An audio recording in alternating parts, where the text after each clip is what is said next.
특혜입니다. 우리 송원교회 성도 여러분들은 하나님께서 이마에 인을 치신 하나님의 성도들인 줄 믿습니다. 오늘도 특별히 선교사님께서 자리해 주셨습니다. 오늘도 감사드리면서 하나님의 은혜가 평소보다 더 많이 이 교회에 임하길 축원합니다. 서론으로 들어갑니다. 내 말이 너희 안에 거하면. 우리가 요한계시록을 쭉 보면서 지나가고 있습니다. 그렇죠? 우리가 처음에 이 교회를 시작할 때 창세기부터 하나님 말씀을 강해해 오면서 이제 요한계시록까지 왔어요. 하나님께서는 누구에게 말씀을 주십니까? 개인에게 주십니까? 아닙니다. 교회에게 말씀을 주십니다. 귀 있는 자는 성령이 교회들에게 하시는 말씀을 들을지어다.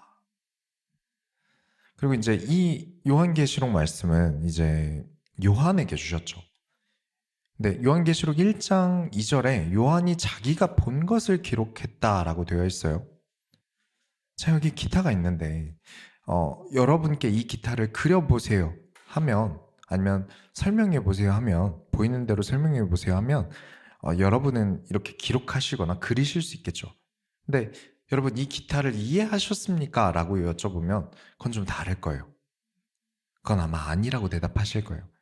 사도 요한이 본 것을 기록했다라는 말은 본 것을 다 이해했다라는 말은 아닐 거예요. 그런데 이 저자도 다 이해하지 못한 말씀을 우리가 왜 들어야 할까요? 우리가 성경을 보잖아요. 근데 성경에는 무슨 말인지 모르겠는 말들도 있거든요. 저도 모르겠는 말들이 있어요. 그러면 다 이해도 안 가는 거 우리가 굳이 성경을 읽어야 할까요? 이 요한계시록을 가지고 설교를 하고 있는 저도 다 이해하지 못했어요. 그러면서 이 요한계시록을 설명하고 있어요. 이해도 못한 것을. 들을 필요가 있을까요? 네, 들으셔야 합니다. 읽고 보셔야 합니다. 요한계시록을 기록한 요한이 쓴 글 중에 요한복음이 있어요. 그 요한복음에 예수님께서 이렇게 말씀을 하셨대요. 요한복음 15장 7절에 너희가 내 안에 거하고 내 말이 너희 안에 거하면 무엇이든지 원하는 대로 구하라. 그리하면 이루리라. 이 말을 듣고 사람들은 원하는 대로 구하면 이루어진대에 포커스를 맞춰요. 그럼 내 소원을 성취할 수 있겠네? 그런데 이 생각은 틀렸습니다. 너희가 내 안에 거하라. 너희는 세상의 소속이 아니다. 인치심을 받은 하나님의 소속, 예수의 소속이다. 그리고 너희는 내 말을 듣는다 정도가 아니어야 한다. 내 말이 너희 안에 있어야 한다. 내 말 좀 들어줘가 아니라 내 말이 너희 안에 있어야 한다. 최근에 외과 의사인 한 15년 지기 친구가 하나 있거든요. 오랜만에 만났어요. 오랜만에 만나서 밥도 먹고 커피도 마셨는데 이번 주에 오랜 친구라 이제 저에게 좀 이렇게 노골적으로 쉽게 얘기를 해요. 오래된 친구라 병에 걸리면 절대 안 된다면서 이렇게 부드럽게 돌려 얘기하는 게 아니라 확실하게 얘기를 해요. 절대 병 걸리지 마라 이러면서 저에게 보여줘도 되는 이 예시용 수술 사진들 있잖아요. 모자이크 안 된 거 저에게 보여주는데 끔찍해요. 진짜 병 걸리면 안 되겠다 싶더라고요. 그걸 보는데 진짜 이게 몸에 뭐가 하나 자리가 잡으면요. 몸에 무언가가 자리를 잡으면 빼는 게 얼마나 어렵고 혹독한지 어떤 고난인지 알겠더라고요. 수술 사진을 수술 전 사진, 수술 후 사진, 수술 중 사진 이런 것들을 보여주는데 정말 끔찍해요. 여러분들은 정말 병환을 조심하시기 바랍니다. 마취도 처음에 끔찍한 상태일 때, 처음 끔찍하게 왔을 때만 마취를 하고 그 다음 2차, 3차, 4차 때는 아예 마취를 안 한대요. 왜냐하면 마취 자체가 몸에 해로울 수 있어서. 내 안에 들어간 건 쉽게 뺄 수 없는 겁니다. 그렇죠. 그래서 우리는 선택을 해야 돼요. 예수님의 말씀을 내 안에 넣을 것인가? 성경과 반대되는 다른 것들을 내 안에 넣을 것인가? 여러분은 선택하셔야 돼요. 이해는 안 가더라도, 이 말씀이 무슨 뜻인지 모르겠더라도 하나님의 말씀은 내 안에 들어와야 됩니다. 내 몸에 해가 되는 것들이 들어가면요, 정말 고통스럽고 빼기도 힘들어요. 저는 마음도 마찬가지라고 봅니다. 그래서 내 마음에 하나님의 말씀이 들어가게 예수 이름으로 축원합니다. 예수님께서 바라신 건 말씀이 들어가서 빠질 수 없을 정도로 되어야 된다는 거예요. 그리고 그 다음 구절에 하신 말씀이 그렇게 하는 자가 아버지께 영광이 되는 내 제자가 되리라 하셨거든요. 이해가 안 간다고 하나님 말씀을 듣지 않는 게 제자가 아닙니다. 당장 모르겠다 하더라도 하나님의 말씀을 내 안에 삼키는 자가 예수님의 제자예요. 내 안에 말씀이 들어가고 하나님 이 말씀이 이해가게 해주세요. 내 삶에서 이 말씀을 깨닫게 해주세요. 말씀을 내 안에 품고 기도하는 그 자는 하나님께 영광이 됩니다. 예수님의 제자가 되는 거예요. 그 말씀이 어떠합니까? 우리가 다시 요한계시록으로 돌아와서 우리가 이 자리에서 예배를 드릴 때 하나님께 영광을 돌려요. 그리고 하나님의 말씀을 받고자 하는 자들의 기도를 천사들이 금 대접에 담아서 하나님께 드리면 하나님께서 오른손에서 말씀이 적힌 두루마리를 주세요. 근데 그 두루마리 내용이 어땠었죠? 우리가 쭉 살펴보았죠? 재앙과 애가와 애곡이 가득 담겨 있어서 너무 보고 싶지 않은 말씀이에요. 별로 읽고 싶지 않아요. 첫 장만 넘겨도 이거 못 읽겠다 싶어요. 그런데 에스겔이 이 두루마리를 삼키는데 에스겔이 뭐라고 하냐면 그 말씀이 내 입에서 꿀처럼 달더라. 말씀은 삼키는 겁니다. 내 말이 너희 안에 거하고 내 몸에 넣어버리는 거예요. 이해가 안 가는 말씀이라도 또 듣기 싫은 말씀이라도 삼키는 겁니다. 제가 생각하는 세속화라는 개념은 좀 달라요. 평소 사람들이 알고 있는 그 교회의 세속화랑 제가 생각하는 세속화는 조금 달라요. 아무래도 락 음악을 했고 또 예술을 사랑하고 또 저는 칼빈주의 또 유럽 종교개혁주의의 영향을 받다 보니까 세속화 개념이 좀 다른 사람들이 생각하는 거랑 좀 다른 것 같아요. 왜냐하면 종교개혁자들 중에는 이 종교개혁자들을 도운 뮤지션들, 화가들, 그런 예술인들이 많았거든요. 그래서 어떤 예술이나 문화가 교회에 들어오는 것에 저는 딱히 반감이 없어요. 제가 보는 교회의 세속화는요, 뭐 밴드가 들어오고 EDM이 들어오고 이런 게 아니에요. 말씀과 요즘 세상이 생각하는 자기들이 생각하는 생각이 부딪히는 경우들이 생겨요. 하나님의 말씀과 세상의 교훈이 부딪힐 때가 있어요. 다른 게 있을 때가 있어요. 세상은 평이하게 이게 대세가 되고 기본이 되어 가는데 하나님 말씀과 다른 것들이 있어요. 자기가 생각하는 것이 부딪혔을 때, 성경의 말씀이 나에게 납득이 안 되고 보고 싶지 않을 때, 그때 자기가 생각하는 그것을 선택하는 것을 저는 세속화라고 봅니다. 교회가 세상이 생각하는 그 선택을 하는 게 세속화라고 봐요. 예를 들자면 성경에는 싸워라, 이겨라 라는 말들이 많아요. 그런 말씀이 많아요. 근데 요즘 저 밖에는 이런 말이 폭력이래요. 그렇게 가르쳐요. 왜 하나님을 폭력배라고 가르치냐. 그런 사상이 교회에 들어와서 교회는 평화만을 말해야지 싸워나가고 그런 것을 말하면 안 된다고 말하는 것을 저는 세속화된 교회로 보고 있습니다. 하나님의 성도들이 세상을 싸워나간다는 표현을 못 쓰게 하면요, 일단 이 요한계시록 설교는 할 수가 없어요.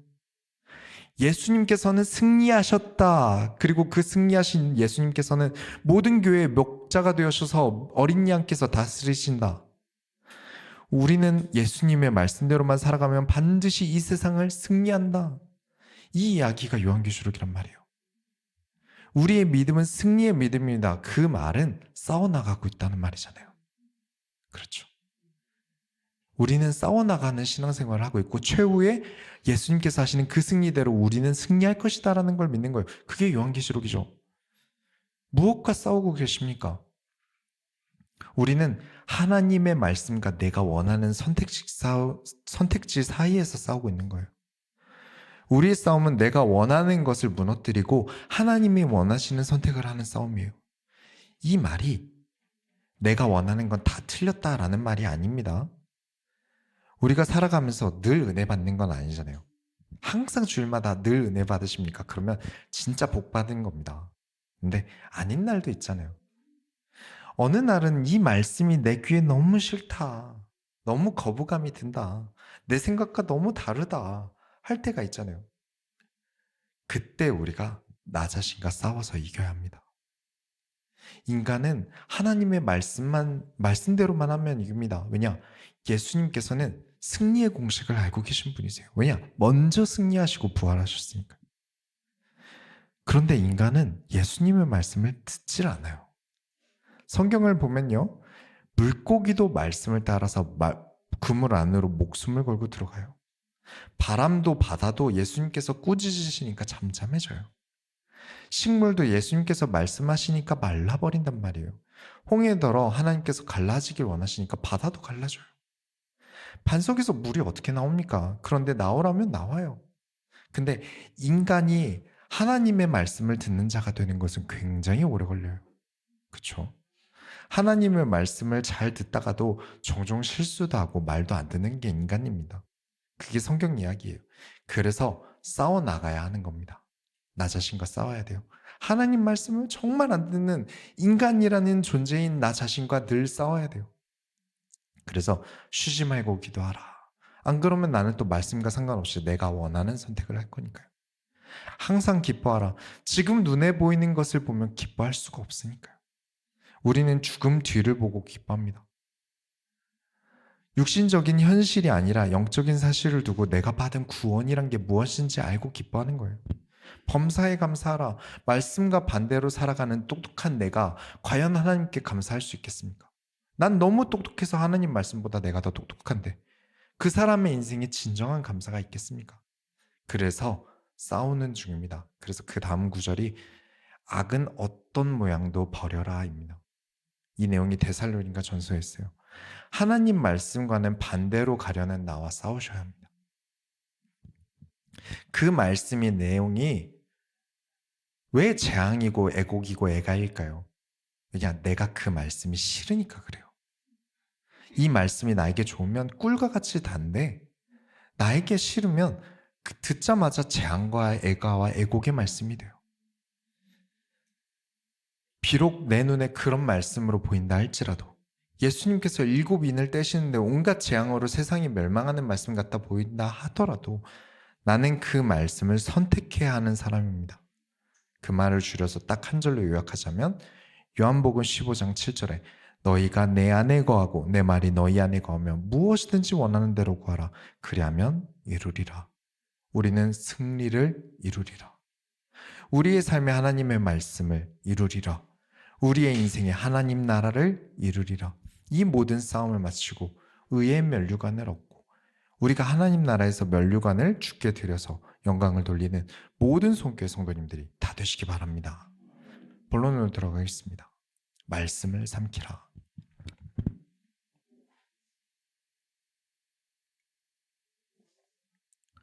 계시록 9장에는 내용이 좀 긴데 쉽게 말씀을 드리자면 사람 얼굴을 하고 있는 갑옷 같은 단단한 외형을 한 메뚜기가 사람들을 죽이고 다녀요. 그런 환상을 보았어요. 그러면서 세상을 멸망시키는 내용이에요. 그 메뚜기들이 뭘 했냐면 우리가 지난주에 요한계시록에서 이 사람은 하나님 나라의 사람이다 라면서 천사들이 재앙을 멈추고 하나님 나라의 일을 하는 사람들에게 천사들이 이마에 인을 찍고 다녔죠. 그 인이 찍히지 않은 사람들을 메뚜기들이 학살하고 다닙니다. 그러면 이제 깨달아야죠.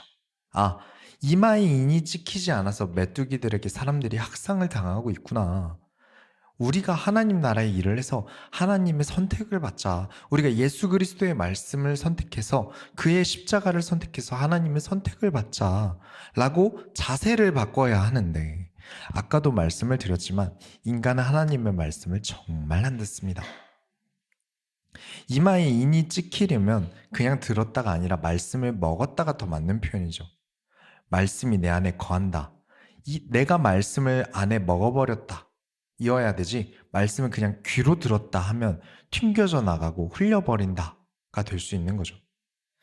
9장 20절부터 21절에 보면 이 재앙에 죽지 않고 남은 사람들은 손으로 행한 일을 회개하지 아니하고 오히려 여러 귀신과 또는 보거나 듣거나 다니거나 하지 못하는 금, 은, 돈과 목석의 우상에게 절하고 또 그 살인과 복술과 음행과 도둑질을 회개하지 아니하더라. 역시 사람은 말을 안 듣습니다.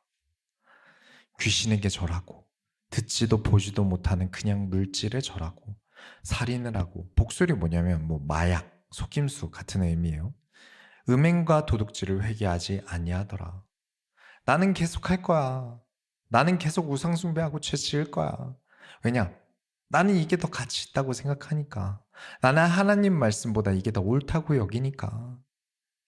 그렇게 하나님의 말씀보다는 내가 생각하는 것, 내가 고집 부리는 것, 우상 숭배 때문에 우리의 삶이 메뚜기 같은 별거 아닌 것들에 계속 억가를 당하는 겁니다. 삶이 괴롭다면요, 여러분. 너무 삶이 어렵고 뭐가 안 되고 있다면 가장 먼저 기본부터 돌아봐야 돼요. 내가 하나님 말씀을 잘 듣고 있는지, 내가 예배자로서 잘 서고 있는지. 가장 기본적인 것부터 안 되기 때문에 내 삶이 잘 안 돌아가는 거예요. 메뚜기 한 마리는 그냥 잡으면 되죠. 근데 메뚜기 때가 되면 답이 없지 않습니까? 내 안에 안 되는 것을 하나부터 잡아가야 되는데 이미 너무 메뚜기 때가 됐을 땐 늦어버리는 거예요. 한두 마리일 때 내 삶에 이런 문제들이, 메뚜기 같은 문제들이 한두 마리일 때 빨리 가장 기본인 말씀으로 여러분의 자세를 돌리셔야 합니다. 이런 설교는 시대에 뒤처진 설교다. 하나님을 그렇게 폭력적으로 인간이 죄를 지었다고 재앙을 일으킨 하나님으로 설명하지 마라 라고 저 미국에서 열심히 가르친다고 하더라고요. 시대에 맞춘다고 진리를 진리 아니라고 말하는 것은 세속화입니다. 애가 식당에서 막 떠들고 남의 식당 테이블 냉면에 막 자기 손을 집어넣어요. 그걸 못하게 힘으로 잡아두고 의자에 묶어두는 부모는 나쁜 부모입니까? 하면 안 되는 것을 그냥 내버려 두거나 그냥 계속 우리 아들 그러면 안 되지 말만 하면서 내버려 두는 그 부모는 좋은 부모일까요? 아니죠. 근데 왜 하나님께서는 하지 말라고 힘을 쓰시면 폭력이라고 할까요? 하나님을 그렇게 가르치는 설교가 시대에 뒤떨어진 설교래요. 아니요. 가장 올바르게 하나님 아버지를 설명하는 것입니다. 성경에 나타난 재앙들은요, 하나님 아버지를 설명하고 계신 거예요. 내 아들이, 내 자녀가 잘못된 길을 간다면 힘으로라도 막는 게 아버지입니다. 그게 맞지 않습니까? 자, 20절부터 21절에 재앙을 입고도 깨닫지 않는 사람들이 하는 행동이 살인과 복술과 음행과 도둑질이래요. 이걸 내 자식이 하도록 내버려 두는 것이 좋은 아버지일까요? 아니면 매를 들어서라도 못하게 하는 게 좋은 아버지일까요? 애를 키우는데 애가 밥을 안 먹어요. 자꾸 과자를 달라 그래요. 그러면 과자로 배를 채워주는 아버지는 좋은 아버지일까요? 하나님께서 보시기에 인간은 말씀만 먹어야 돼요. 인간은 말씀만 먹어야 돼요. 과자로 배를 채우면 안 되듯이 밥으로 배를 채워야 하듯이 말씀으로 배를 채워야 돼요. 그런데 그 말씀의 내용은 인간이 하기 싫은 것들이 가득 있어요. 맛이 없어요. 성경에 보면요. 고치라는 말 투성이에요. 회개하라는 말 투성이에요. 바꾸고 갱신하고 더 나아가고 더 도전하라는 말씀이 가득해요. 그래서 내 입에 써요. 느끼기에 쓸 것 같아요. 별로 읽고 싶지도 않고 보고 싶지도 않아요. 그런데 그 말씀을 먹고 바뀌어야만 인간은 삽니다. 하나님은 그걸 아시는 거예요. 절대 안 먹는다고 입을 앙 다물면 우리 애 죽겠다 싶어서 어떻게 하십니까? 강제로 입을 열어서 먹이시는 거예요. 온갖 재앙으로, 온갖 어려움으로, 아픔으로 억지로 입을 열게 하세요. 그러니 우리 손교회 성도들은 무엇을 선택해야겠습니까? 곱게 줄 때 곱게 드시기 바랍니다. 그래서 자주 말씀을 드리는 건데, 내가 삶이 어렵다, 뭔가 내 삶이 어렵다, 그러면 하나님의 손이 많이 타고 있다는 증거입니다. 누구 가르쳐 보신 분들은 아시잖아요. 더 애정하는 제자에게 잔소리가 많아집니다. 그게 스승이죠. 어떻게든 하나님 나라의 선수로 하나님께서 뛰게 하고 싶으시니까 감독의 주문이 많은 거예요. 만일 나에게 아무 일도 안 일어난다면 그래 너는 너대로 살아라 하고 아웃 오브 안중이 되실 수도 있는 거예요. 10장 5절부터 7절 보시면 내가 본 바 바다와 땅을 밟고 서 있는 천사가 하늘을 향하여 오른손을 들고 세세토록 살아계신 이 곧 하늘과 그 땅 그 가운데에 있는 물건이며 땅과 그 가운데에 있는 물건이며 바다와 그 가운데에 있는 물건을 창조하신 이를 가리켜 맹세하여 이르되 지체하지 아니하리니 일곱째 천사가 소리 내는 날 그의 나팔을 불려고 할 때 하나님이 그의 종 선지자들에게 전하신 복음과 같이 하나님의 그 비밀이 이루어지리라 하더라. 천사가 지금 하나님을 가리켜 맹세합니다. 이건 목숨을 걸고 하는 말이죠. 그래서 내용을 들어보니까 하나님이 그의 종 선지자들에게 전하신 복음과 같이 하나님의 그 비밀이 이루어지리라. 아니, 그 내용이 뭘까요? 하나님의 그 비밀이 뭘까요? 그것은 선지자들에게 전하신 복음이다. 모든 말씀이 이루어지는 날, 재앙을 입는 자들은 재앙을, 그 재앙을 넘어 구원을 받은 자들은 구원이 이루어지는 그 날이 올 것이다 라는 말이죠. 자, 우리가 막 디테일하게 읽진 않았지만 어쨌든 지금 요한이 본 일들은 스케일이 굉장히 크죠. 어마어마한 일들이 일어나요. 요한계시록 읽어보면. 천사들도 보통 큰 게 아니라 막 바다와 땅을 밟고 있었다 그래요. 그럼 엄청나게 큰 거겠죠. 천사들도 스케일이 크고 인류의 멸망에 대해서 말하니까 이게 보통 큰 스케일이 아닌 거잖아요. 근데 갑자기 작고 소소한 이야기가 나옵니다. 10장 8절에 하늘에서 나서 내게 들리던 음성이 또 내게 말하여 이르되 내가 가서 바다와 땅을 밟고 서 있는 천사의 손을 펴 놓인 두루마리를 가지라 하기로. 아니, 바다와 땅을 밟고 있는 천사면 손이 얼마나 크겠습니까? 그러면 두루마리는 얼마나 크겠어요? 그래서 두루마리를 받으러 갔는데 9절에 내가 천사에게 나아가 작은 두루마리를 달라한즉 천사가 이르되 갖다 먹어버리라. 내 배에는 쓰나 내 입에는 꿀같이 달리라 하거늘. 역시 에스겔이 먹었던 그 두루마리와 설명이 똑같죠. 그 큰 천사가 가지고 있는 두루마리를 가지러 가놓고 요한이 작은 두루마리를 달라고 해요. 근데 천사가 에스겔에게 했던 것과 동일한 이야기를 합니다. 뭐죠? 먹어라. 그리고 네 입에는 꿀과 같을 것이다. 그런데 역시 배에서는 씁니다. 계속 역류할 거예요. 무슨 말이냐? 말씀을 지켜 행한다는 게 그런 겁니다. 말씀대로 한다는 행위가 그렇습니다. 늘 해오던 게 있잖아요, 우리는. 늘 해오던 습관이 있어요. 늘 먹어버릇한 게 있는데 안 먹던 거 먹으려니 얼마나 힘들겠습니까? 그러나 하나님 말씀대로 살아가는 그 적응 기간이 우리에겐 필요한 거죠.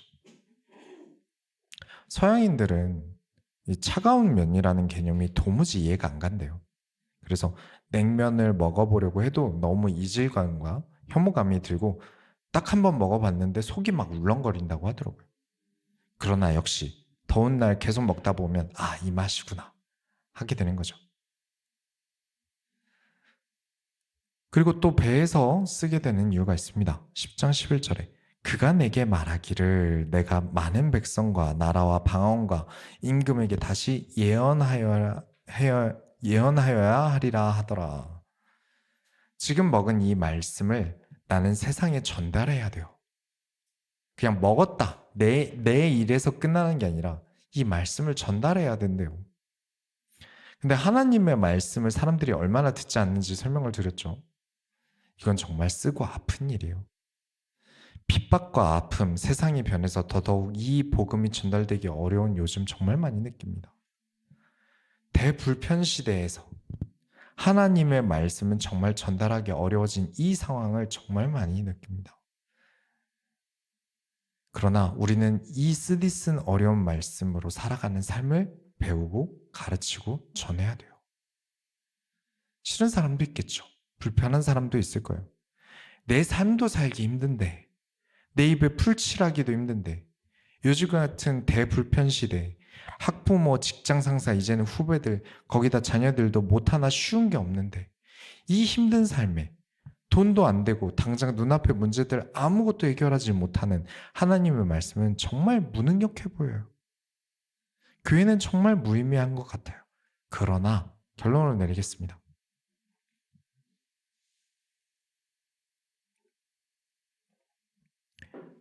일곱 번째 천사의 나팔. 11장 1절에서 2절 보시면 요한에게 하나님의 일을 하는 자들을 측정해라 라고 명령이 떨어져요. 성전의 구조가 있는데 뭐 어려운 얘기 아니고 성전 전체 사진을 한번 보여드릴게요. 저기 있는 모든 곳을 다 이제 요한더러 측정하라고 하시는 겁니다. 그런데 사진에 이방인의 뜰이라고 보이시죠? 저기는 측정하지 말라고 하세요. 우리가 요한일서에서 요한이 적그리스도라고 말하는 사람들은 어떤 사람들이었죠? 막 교회를 핍박하는 외부 세력이나 뭐 정치인들, 그런 사람들이 아니라 나는 그리스도인이야, 나는 예수 믿어 라고 하면서 자꾸 하나님과 예수님이 가르치신 것과 반대로 가르치는 사람들, 그 사람들을 적그리스도라고 했어요. 같은 성전 아닌데 저 성전 안에 저 이방인의 뜰에 들어가 있는 사람들, 다시 말하면 그 사람들은 예수 믿는 척만 하고 있고 교회 와서 자꾸 이상한 사상을 주입하는 사람들은 측량하지 마라. 하나님의 구원은 교회에서 한 형제다 말하고 믿음이 신실한 척하면서 정작 말씀을 어지럽히고 성경보다 사람을 더 고귀하게 만드는 사람들은 하나님 나라의 사람으로 측정되지 않습니다. 네, 내려주세요.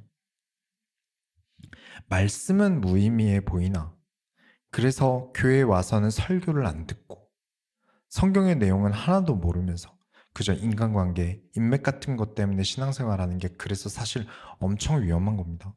성전 안에 있는데도 그 안에서 측정이 다시 이루어지거든요. 우리 삶에 보이는, 눈앞에 보이는 것들이 눈앞의 문제를 해결해 주는 것 같죠. 하나님의 말씀은 먼 일이고 구원은 먼 일이고 천국 가는 건 먼 일 같잖아요. 그러니까 먹고 삼키고 쓰리고 이런 것들도 머리 아픈 일이잖아요. 그래서 교회나 말씀이 되게 무의미해 보이고 참 가치 없어 보이는 세상을 살고 있습니다. 그러나 저와 여러분은 눈앞에 있는 일들에 휘둘리지 않습니다. 다가올 날을 기대하면서 하는 거예요. 서른에 그 의사인 친구 만나서 밥을 먹은 이유가 그 친구가 결혼을 했거든요. 그래서 결혼 준비하느라 얼굴을 몇 년을 못 봤어요. 그러다가 이제 결혼식 끝나고 이제 시간이 나서 본 거거든요. 그 친구 하는 말이 결혼 준비 진짜 너무 힘들더라. 진짜 챙겨야 하는 게 양가 부모님 설득도 해야 되고 스튜디오 드레스, 메이크업, 반지, 사진, 청첩장 진짜 너무 진이 빠지게 힘들더라 라고 이야기를 하더라고요. 그렇게 힘든데 결혼을 왜 합니까? 힘이야 들지만 가정을 이룬다는 큰 가치를 보고 가지는 거잖아요. 지금 우리가 이 땅에서 겪는 환난은 그때를 위함입니다. 지금 좀 힘들지만 더 가치 있는 하나님 나라를 위하여 우리가 하고 있는 거예요. 15절에 일곱째 천사가 나팔을 불매 하늘에 큰 음성들이 나서 이르되 세상 나라가 우리 주와 그의 그리스도의 나라가 되어 그가 세세토록 왕노릇 하시리로다 하니 주 예수의 나라가 이 땅에 완전히 임하는 그날에 우리가 부끄럽지 않으려고요. 우리의 삶이 부끄럽지 않으려고요. 그날은 우리의 축제가 될 겁니다. 그 과정은 힘들지만 그 날은 우리의 축제가 될 거예요. 그리고 눈앞의 것을 쫓고 내가 하고 싶은 대로 하겠다고 말씀을 저버리는 자들은 부끄러움의 날이 될 겁니다. 16절부터 17절에 하나님 앞에서 자기 보좌에 앉아 있던 24장로가 엎드려 얼굴을 땅에 대고 하나님께 경배하여 이르되 감사옵나니 옛적에도 계셨고 지금도 계신 주 하나님 곧 전능하신 이여 친히 큰 권능을 잡으시고 왕노릇 하시도다. 권능을 잡으신 왕 앞에 서는 나를 위해서 우리는 그 날을 위해서 지금의 환난을 견디고 있는 중입니다.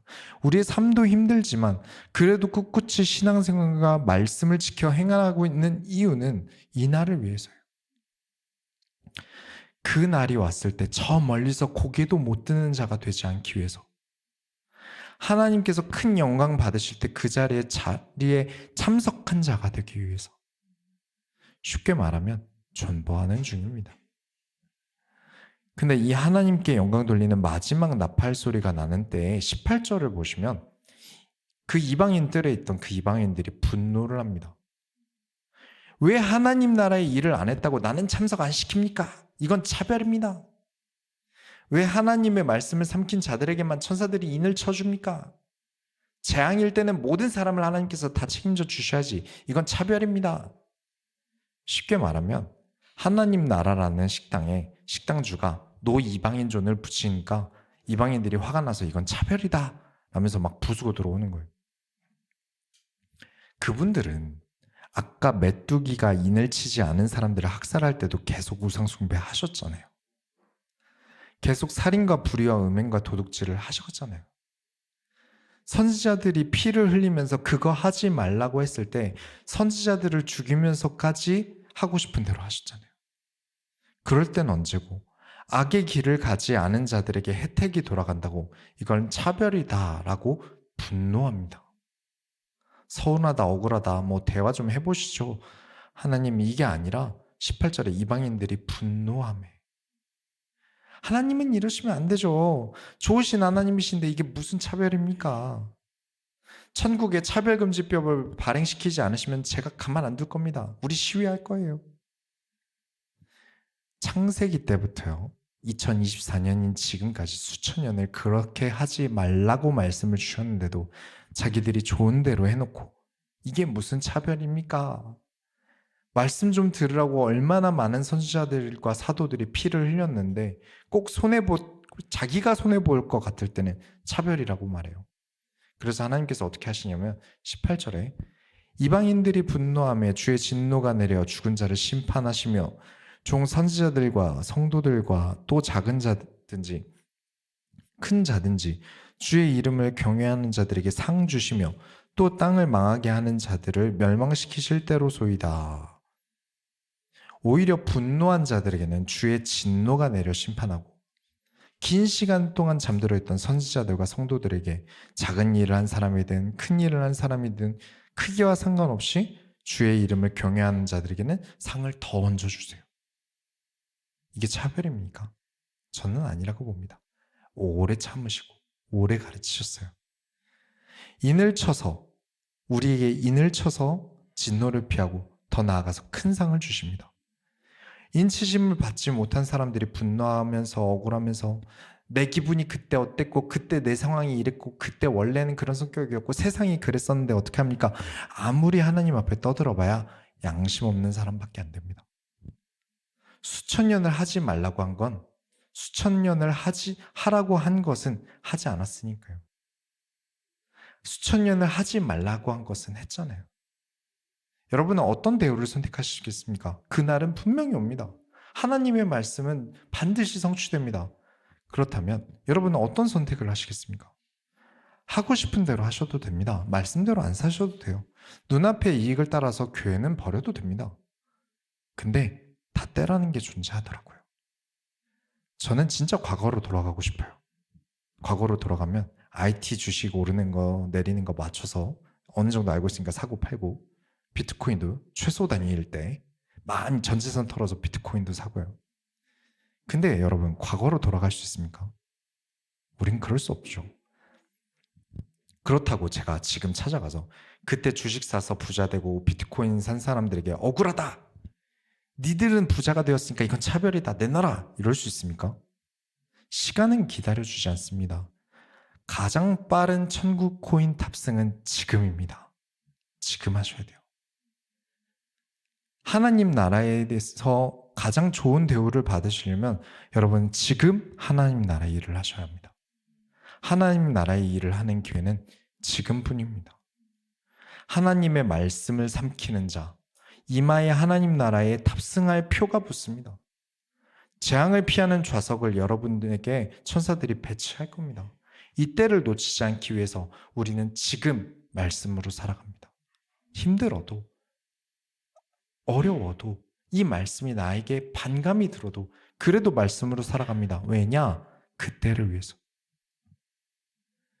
그래서 이때를 놓치지 않기 위해 오늘도 주일 말씀을 삼킬 모든 소원교 성도님들이 다 되시길 바랍니다. 우리가 하나님의 소원을 이뤄드립시다. 하나님 감사합니다.